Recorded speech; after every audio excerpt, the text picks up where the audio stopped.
Good morning, my name is Alex Hanna. I'm the athletic director at Bluffton High School. This is falling under the category of our winter sports parent meeting. We decided to do this digitally because of the huge overlap from fall sports to winter sports.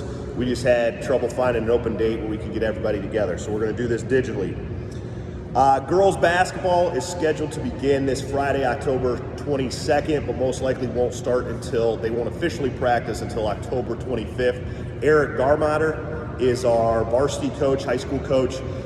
Dan Smith and Mardy Herr are our junior high coaches. They've most likely been putting information out there through the high school and middle school offices. If you have any questions about that, you can contact those offices and they can put you in touch with the coaches. Boys basketball and swimming is set to begin October 29th, a week from Friday. Todd Boblitt is our high school coach.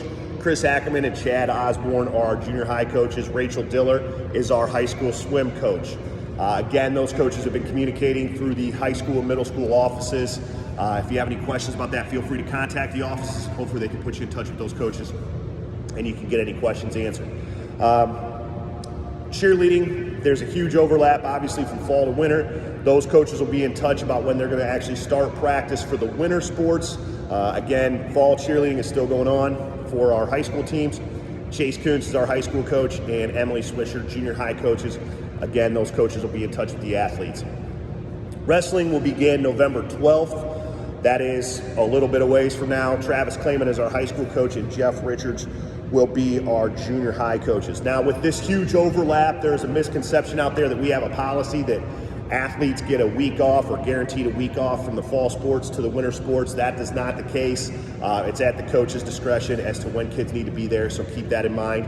If your son or daughter is coming off of a fall sport, moving into a winter sport, keep that week off myth in mind. That is a myth. It does not exist. There's a few COVID protocols that will still exist again this winter. Masks on buses. That's a federal mandate that we're following. Kids and coaches are required to wear masks on buses when traveling, and we're requiring kids to bring their own water bottles to practice. All kids need to have an up-to-date physical on Privet. If you don't, or they don't, please contact the office. You can call 419-358-7941, ask for me, and I can help you walk through that, Alex Hanna, or email me, Hanna, H-A-N-N-A-A, at blufftonschools.org. Again, I can help you with the physicals. Athletes must be passing 5 credits. Athletes can't fail more than one class, and they got to maintain a GPA of 1.0 or higher. If they don't fall into any of those categories, you're not going to be eligible to play sports this winter. So again, they need to have a physical, passing 5 credits, can't be failing more than one, have a GPA of 1.0 or more.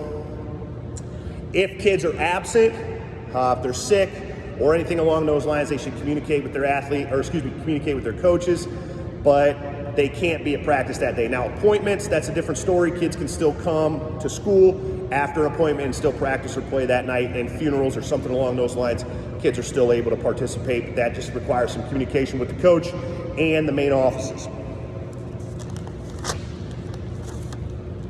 Quick reminder, playing sports is a privilege, it's not a right. Playing time is not guaranteed.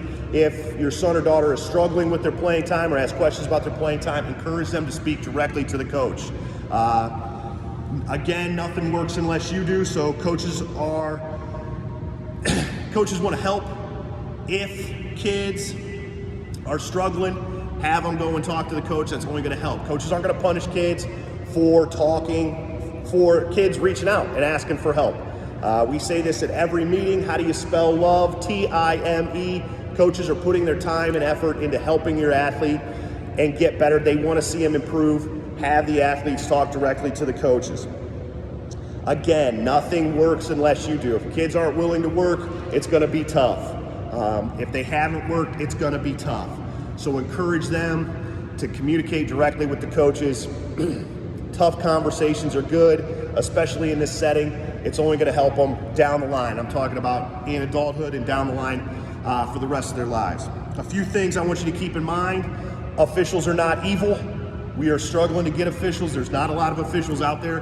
They might be bad or they might miss a few calls, but they're not there to ruin your kids' lives, so keep that in mind when you're watching games.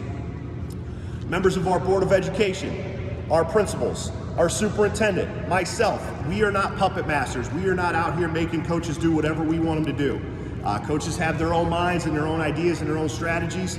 Because you don't agree, coming to us isn't going to change those things. Okay, coaches are doing what they can, what they think is best. We trust them to do those things and what's best for the kids, and to win, keeping those things in mind, that those people are not puppet masters. Going to them and complaining isn't going to help. Progress is different for everybody, and comparison is the thief of joy. So again, keep that in mind. Because your son or daughter was good in elementary school doesn't mean they're going to be good in junior high. And if they were good in junior high doesn't necessarily mean they're going to be good in high school, and vice versa. If they were bad or had struggled at junior high or elementary level, doesn't mean they can't be good at the high school level. So everybody's running a different race. Keep that in mind before we're losing our minds over a lack of playing time or a lack of development or getting passed by other athletes. Again, nothing works unless you do. If your son or daughter wasn't putting any time and effort in, don't be surprised if they're not developing the way other kids are. Picture day for basketball will be November 11th. Picture day for swim, cheer, and wrestling will be November 18th. Tickets will be available or on sale in person as well as online. All pre-sale for junior high basketball, wrestling, high school basketball will be done online. So if you want to buy a pre-sale ticket, go online, you can buy it. We will also sell tickets at the gate, so that's not going to be exclusive. Online ticketing exists, but we will still offer tickets for sale in person. We will continue streaming our events. Our home events, away events might be different. So that doesn't necessarily mean it'll happen or it won't happen, but we will try to stream all our home events, our home high school events, all our home high school events on our YouTube pages. In the event we cancel school for whatever reason, through the course of the winter, those things happen. Communicate with the coaches. Coaches should be communicating with you. We won't always be able to practice or play on days we cancel, but there's a chance we will. We will communicate that with people. Practices are optional on those days. So kids, if you can't make it in, communicate with the coach. All right, if there's